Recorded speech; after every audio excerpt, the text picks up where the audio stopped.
Good morning everyone. आज हम बहुत ही इजी वे में, बहुत ही आसान से तरीके से अपनी वोकैबुलरी को इंक्रीज करेंगे। सिर्फ 3 वर्ड्स लेंगे, ओनली 3 वर्ड्स के माध्यम से, सिर्फ 3 ही शब्दों के माध्यम से जो है हम अराउंड 20 to 25 वर्ड्स इजीली कर लेंगे। और जो करने का प्रोसेस है आज जिस तरीके से हम करेंगे, सिर्फ 3 वर्ड्स के सेम शब्द यानी कि सिनोनिम और उसके विपरीत शब्द यानी कि एंटोनिम, इस तरीके से 3 वर्ड्स के माध्यम से हम 20 वर्ड्स इजीली जो है लर्न कर लेंगे। फर्स्ट वर्ड है सक्सेसफुल। सक्सेसफुल का मतलब होता है सफल।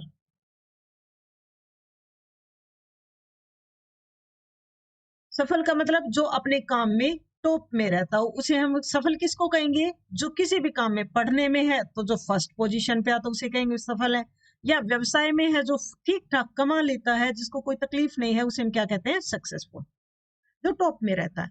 अब इसके सिनोनिम का मतलब क्या होता है? समान अर्थ वाले। सिनोनिम का मतलब समान अर्थ वाले, जिसका मतलब यही मीनिंग इनका भी है, यानी कि ये जो है प्रॉस्पेरस, इसका मतलब भी क्या होता है? सक्सेसफुल। प्रॉस्पेरस क्या होता है? फलता फूलता कहते हैं, जिसको हम कहते हैं ना, ये तो फलता फूलता घर है, या जिसमें सही काम चल रहा होता है, इसको भी हम सक्सेसफुल ही कहेंगे। इसका सेम मीनिंग है ये। फॉर्चुनेट, इसका भी फॉर्चुनेट किसको कहते हैं? हम भाग्यशाली को कहते हैं। जैसे जिसका भाग्य अच्छा उसे हम क्या कहते हैं? फॉर्चुनेट। फिलिसिटस, इसका भी यही मतलब होता है, यानी कि जिसकी किस्मत अच्छी हो, लकी, वो भी वही हो जाएगा। यानी कि सिनोनिम सक्सेसफुल, सफल के 4 वर्ड्स हैं। हमने इनमें से कौन से वर्ड? लकी सुन रखा है, हमें पता है सक्सेसफुल का मतलब लकी होता है, जो भाग्यशाली है वो सक्सेसफुल है, लेकिन हमने ये वर्ड नहीं सुन रखा पहले। फिलिसिटस नया वर्ड है, तो इजीली अब आगे जब भी फिलिसिटस को देखोगे ऑब्जेक्टिव टाइप क्वेश्चन में, आपको इजीली याद आ जाएगा कि सक्सेसफुल का क्या था। फिलिसिटस का मतलब भी सक्सेसफुल है, और फिलिसिटस जो है इसका सिनोनिम है। फॉर्चुनेट भाग्यशाली, और जो भाग्यशाली होता है उसका क्या होता है? किसी भी काम में हाथ डाले वो सफल होता है, तो फॉर्चुनेट कह लो या सक्सेसफुल कह लो। ऐसे ही प्रॉस्पेरस है, तो ये इसके सिनोनिम है।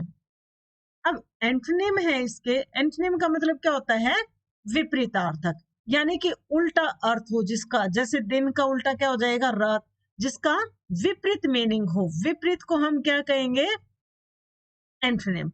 अब डिजास्ट्रस सबने सुन रखा है, ये जो वर्ड है डिजास्ट्रस, ये सबने सुन रखा है। इसका मतलब होता है विनाशकारी। विनाशकारी, और जिसका विनाश हो जाए तो सक्सेसफुल कहाँ हुआ? वो उल्टा हो जाएगा इसका।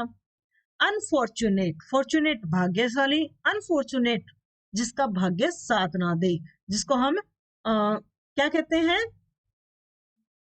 भाग्य अच्छा ना होना जिसका, अनलकी एक तरह से। इल ओमेंट, इसका मतलब ये होता है, ओमेंट होता है जब किसी बुरे के अंदेशा हो हमें। इल ओमेंट, इल का मतलब होता है बुरा होना, इसका मतलब भी सक्सेसफुल, सफल। इल ओमेंट इसका उल्टा हो जाएगा, जिसका भाग्य साथ ना दे रहा हो, जिसके साथ बुरा हुआ हो। लकलेस, जिसकी किस्मत अच्छी ना हो, बिना किस्मत वाला, भाग्यहीन जो होता है। तो इसमें से भी हमने कौन सा वर्ड नहीं सुन रखा था? इल ओमेंट, ये वर्ड हमने नहीं सुन रखा। लकलेस से हम अंदाजा लगा लेंगे कि सक्सेसफुल का उल्टा क्या हो सकता है? लकलेस। लेकिन डिजास्ट्रस भी बहुत कम बच्चों को पता होगा। अनफॉर्चुनेट भी हमें पता है, अनफॉर्चुनेट भी सुन रखा है। फॉर्चुनेट भाग्यशाली, अनफॉर्चुनेट जिसका भाग्य अच्छा ना हो। इल ओमेंड और डिजास्ट्रस ये नए वर्ड हैं जो हम बहुत आसानी से अब जो है आगे हमें याद रह जाएंगे। जो बच्चे इस वीडियो को 2 बार या 3 बार देख लेंगे, उन्हें ये सारे वर्ड्स जो हैं इजीली याद रह जाएंगे। खासकर ऑब्जेक्टिव, जब भी आप कॉम्पिटिटिव एग्जाम दोगे उसमें आप इसको बहुत आसानी रहेगी। नेक्स्ट वर्ड है सडन। अब देखो, सक्सेसफुल भी सबने सुन रखा था, सडन वर्ड भी सबने सुन रखा। सडन का मतलब होता है अचानक, एकदम से कोई काम हो जाए।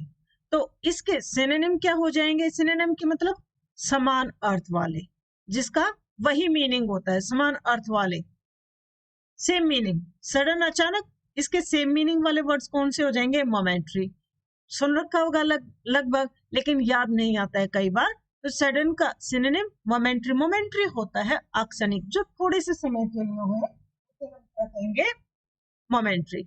ब्रीफ, ब्रीफ भी होता है छोटे में बताना, जैसे कोई ज्यादा लंबा बढ़ा चढ़ा के बता रहा बात को और हमें जल्दी हो तो हम क्या कहते हैं, ब्रीफ में बताओ, इसे थोड़ा सा जल्दी बताओ। तो ब्रीफ का मतलब संक्षेप में बताना। रैपिड, रैपिड का मतलब जल्दी जल्दी। और क्विक, क्विक का मतलब सबको पता है कि क्विक का मतलब क्या होता है, जल्दी। सडन का मतलब भी जल्दी होता है, अचानक से हो जाना। क्विक का मतलब भी वही होता है। अब है ये एक वर्ड है रैश। रैश का मतलब होता है बिना सोचे समझे करना, और बिना सोचे समझे क्या होता है, सडन। भाई हम जैसे कहते हैं ना, अचानक से कर दे, मुझे समझ में ही नहीं आया कुछ, तो रैश बिना सोचे विचारे किसी काम को कर देना, ये न्यू वर्ड है, ये नहीं सुन रखा होगा किसी ने भी। रैश का मतलब अचानक बिना सोचे समझे कर देना, सडन का सिनोनिम है ये। अनफोर्सीन, अनफोर्सीन होता है जिसका हमें पहले से पता हो। अनफोर्सीन जो पहले हमें पता ना हो, जो पहले हमें देखा ना हो या हमने सोचा ना हो कि ऐसा हो जाएगा। और जो भी काम सडनली होते हैं उनके बारे में भी हम सोचते नहीं है, तो अनफोर्सीन, सडन सेम वर्ड है। अनएंटिसिपेटेड, ये वर्ड भी नया है। अब इसमें तीन वर्ड जो हैं हमारे दिमाग में नहीं आएंगे एकदम से, अगर कोई सिनोनिम पूछता है क्या, एक तो रैश, एक अनफोर्सीन और एक अनएंटी, ये भी न्यू वर्ड है, नहीं सुन रखा होगा बच्चों ने। एंटिसिपेट होता है जिसका हमें अंदाजा हो, जिसकी हमें आशा हो, मतलब जिसकी हमें आशा हो। और अनएंटिसिपेट जिसकी आशा ना हो। और सडन क्या होता है, जिसकी हमें आशा ना हो। कोई अगर हमारे घर अचानक आ जाता है तो हम उसे क्या कहते हैं, आशा नहीं थी हमें, वो अचानक ही आ गया। तो आशा ना होना, इसे हम क्या कहेंगे, अनएंटिसिपेटेड। और यही सडन का सिनोनिम है। Unanticipated, unforeseen, quick, rash, brief, rapid, momentary, ये किसके सिनोनिम है, सडन की। अब देखो ऐसे करोगे तो आपको ये सारे वर्ड्स बहुत आसानी से याद रह जाएंगे। अब एंटोनिम में है अवेटेड। एंटोनिम का मतलब विपरीत अर्थ वाले, यानी कि जिनका उल्टा मतलब होता है। अवेटेड, अवेटेड क्या होता है, जिसका हमें इंतजार होता है, उसे हम क्या कहते हैं, अवेटेड। और अचानक जो होते हैं उनका हमें इंतजार थोड़ी होता, वो तो अचानक होते हैं, तो इसका उल्टा क्या हो जाएगा, अवेटेड। ग्रेजुअल, ये वर्ड सबने सुन रखे होंगे, ग्रेजुअल भी धीरे धीरे होना, सडन अचानक होना, ग्रेजुअल धीरे धीरे होना। प्रोग्रेसिव, इसका मतलब भी क्या होता है, धीरे धीरे आगे बढ़ना। एंटिसिपेटेड, ये भी नया वर्ड है, जिसकी आशा हो, जिसकी हमें आशा हो। एंटिसिपेटेड, जिसकी आशा हो, और जिसकी आशा होती है वो सडन नहीं होता, तो सडन का उल्टा क्या हो गया, एंटिसिपेटेड। अब इसमें हमने तीन वर्ड नए सीखे, अनफोर्सीन, रैश, अनएंटिसिपेटेड। इसमें हमने एक वर्ड नया सीखा है, एंटिसिपेटेड। नेक्स्ट वर्ड है कंट्रोल। बहुत ही आसान से वर्ड है तीनों। कंट्रोल का मतलब क्या होता है, काबू में होना, किसी को काबू में करना, कंट्रोल में करना। तो इसके सिनोनिम क्या है, यानी कि समान अर्थ वाले वर्ड कौन से हो जाएंगे, चेक। चेक का मतलब जिसके ऊपर हम अंकुश लगाते हैं, जिसके ऊपर हम कुछ नियंत्रण रखते हैं, उसे हम क्या कहेंगे, चेक। क्वेल, क्वेल का मतलब होता है किसी काम को जबरदस्ती बंद कर देना, ये नया वर्ड है क्वेल, हमने नहीं सुन रखा होगा। क्वेल, किसी काम को जबरदस्ती तरीके से फोर्स लगा के बंद कर देना। और कंट्रोल भी क्या होता है, काबू में करना, और इसमें भी फोर्स का यूज करेंगे। क्वेल, जबरदस्ती किसी काम को बंद कर देना। सबड्यू, सबड्यू का मतलब भी क्या होता है, वश में करना, किसी को अपने वश में करना। वश में करना और कंट्रोल में करना एक ही मतलब है। रेगुलेट, रेगुलेट का मतलब क्या होता है, किसी को नियंत्रण में करना। हिंडर, हिंडर का मतलब होता है बाधा पहुंचाना, और किसी के काम में बाधा पहुंचेगा उसे कंट्रोल करने की कोशिश करें। हिंड्रिंग का मतलब भी किसी को कंट्रोल में करना, बाधा पहुंचाना है किसी को। तो ये इसके सिनोनिम है। इसमें हमने दो नए वर्ड देखे, तीन नए वर्ड देखे। एक तो क्वेल, क्वेल जो है नहीं सुना होगा किसी ने। क्वेल का मतलब किसी काम को जबरदस्ती फोर्स लगा के बंद करवा देना या उसको काबू में करने की कोशिश करना। सबड्यू, वश में करना। रेगुलेट, ये हमने सुन रखा है। हिंडर, ये भी कुछ बच्चों ने नहीं सुन रखा। हिंडर का मतलब बाधा पहुंचाना, किसी चीज को कंट्रोल करने की कोशिश करना। एंटोनिम है, एंटोनिम का मतलब विपरीत अर्थ वाले शब्द कौन से, यानी कि जिनका उल्टा मतलब है, वो कौन से हैं, फ्री। अब कंट्रोल में करना यानी कि काबू में करना, और उसको काबू में नहीं करेंगे क्या कहेंगे, आजाद छोड़ देना, तुमने इसको बिल्कुल फ्री छोड़ रखा है, फ्री।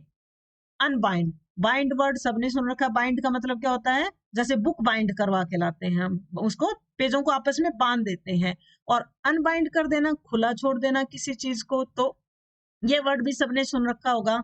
रिलीव, ये भी सबने सुन रखा है। रिलीव का मतलब होता है किसी को काम से मुक्त कर देना, यानी कि किसी को मुक्त करना, आजाद कर देना, किसी को छोड़ देना।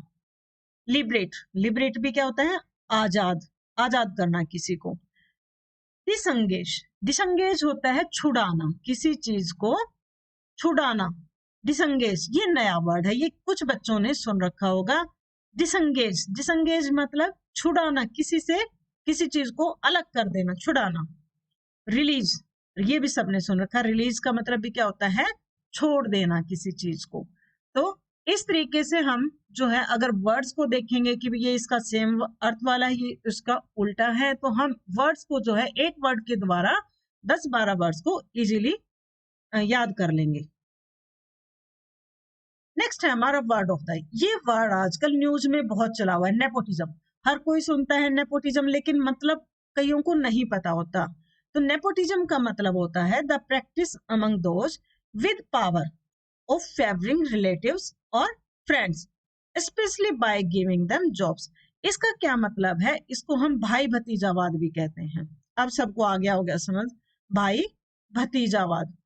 इसका मतलब है कि किसी काम में जहां पर आपकी पावर है वहां पे सिर्फ अपनों को ही काम देना। जैसे फिल्म इंडस्ट्री में अब ये चला हुआ है, सुशांत सिंह की मौत के बाद नेपोटिज्म, नेपोटिज्म वर्ड बहुत बार सुना है। जैसे कंगना रनौत ने भी कहा है कि भाई ये इसके कारण एक्सपायर हुआ है। तो इसका मतलब है नेपोटिज्म का कि अपना अपनों को फेवर करना। जैसे जितने भी फिल्म निर्माता हैं वो सिर्फ अपने बच्चों को जो है अब काम पे फिल्म में लेंगे, दूसरों को बाद में मौका देंगे जब उनके पास अपने नहीं होंगे। या पॉलिटिकल पार्टीज हैं वो भी क्या करती हैं, जैसे लालू यादव है, सोनिया गांधी है, मतलब कहा जाता है उनके अपने लोगों के द्वारा मीडिया में ये कहा जाता है कि ये सिर्फ अपनों को ही आगे लेके आते हैं, बड़ी बड़ी पोस्ट पे सिर्फ अपने रिलेटिव्स को, अपनी जान पहचान वालों को काम देना, उसे हम क्या कहेंगे, भाई भतीजावाद।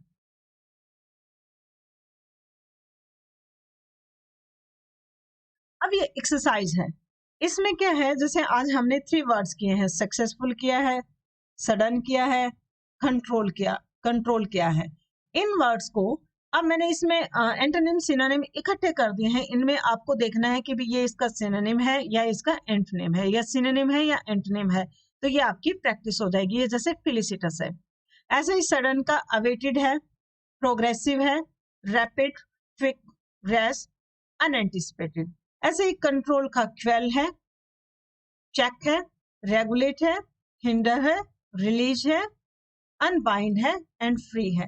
आपको ये देखना है कि ये इसके सिनोनिम है या इसके एंटोनिम है। और इस तरीके से अगर आप पूरी वीडियो को देखोगे तो आज ये वर्ड सबको समझ में आ जाएंगे। Thank you.